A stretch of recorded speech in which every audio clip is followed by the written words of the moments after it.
Welcome to Storied Audio. Adrian and Maya loved each other the way storms love the sea. Loud, relentless, impossible to ignore. In the beginning, it felt like magic. As their one-year anniversary approached, the same passion that once held them together began to splinter into something sharp and unpredictable. "You were flirting with her," Maya said one evening, her voice tight. Adrian rubbed his temples. "I wasn't flirting. I was being polite. You were smiling at her like you smile at me." "That's not true," he said, sounding more tired than defensive. The argument escalated quickly. It was about fear, insecurity, and the quiet dread that something between them was slipping. Other nights, the roles reversed. "You're never here anymore," Adrian said, pacing their apartment. "It's always your friends. They're important to me," Maya replied, arms crossed. "I'm allowed to have a life outside of you." "I know that," he said, frustration rising.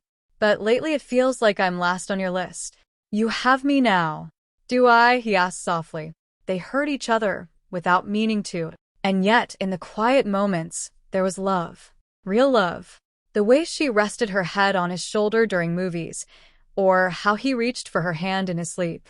The kind that made them laugh over inside jokes no one else would ever understand. The good always seemed to outweigh the bad. Until it didn't. The job offer arrived early one morning. Adrian stared at the email. It was everything he had worked for, better pay, and a chance to start fresh. The only problem was the location. Across the country. His heart raced with excitement and dread.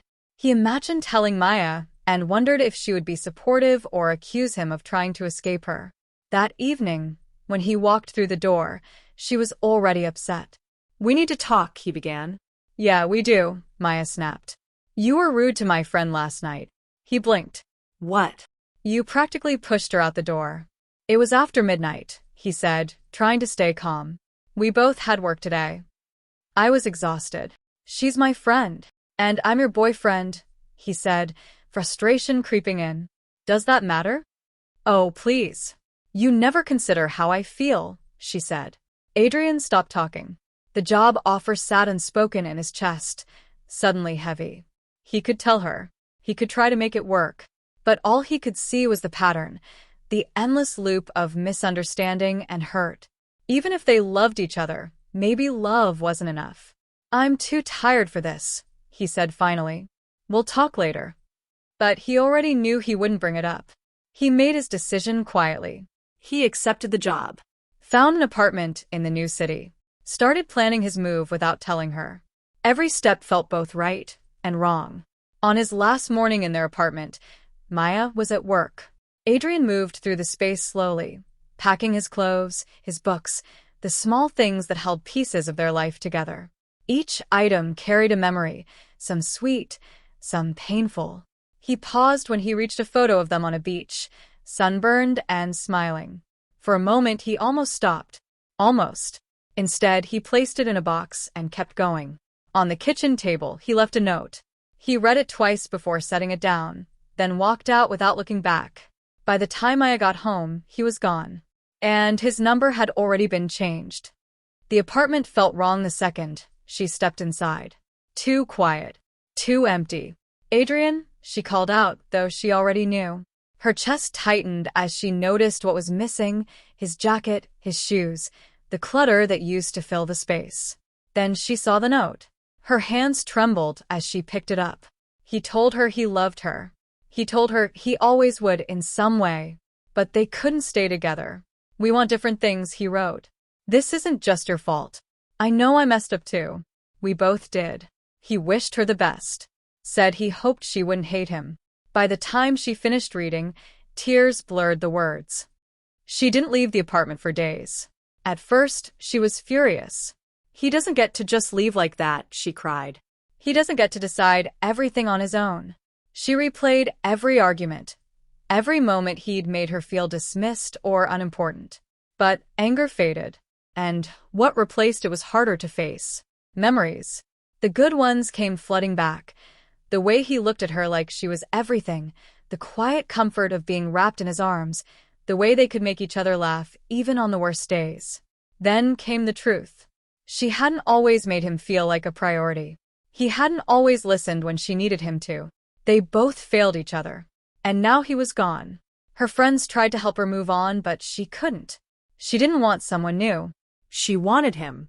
And she wasn't ready to give up without trying. Eventually, she found out where he had moved. His mother hesitated before telling her. "You two loved each other deeply," she said gently. "Sometimes that makes things harder." Maya nodded. "I know." She packed her things, said goodbye to her friends, and drove across the country, chasing something she wasn't sure she could fix. Adrian wasn't doing much better. The job was everything he'd hoped for, but his apartment felt hollow. After work, he sat alone, thinking about her more than he wanted to admit. He missed her laugh, her stubbornness, even their arguments, because at least then they were still trying.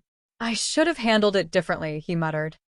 He didn't regret leaving, but he regretted how he left. And he missed her. A month later, his doorbell rang. He opened it and froze. "Maya?" She stepped forward and hugged him tightly.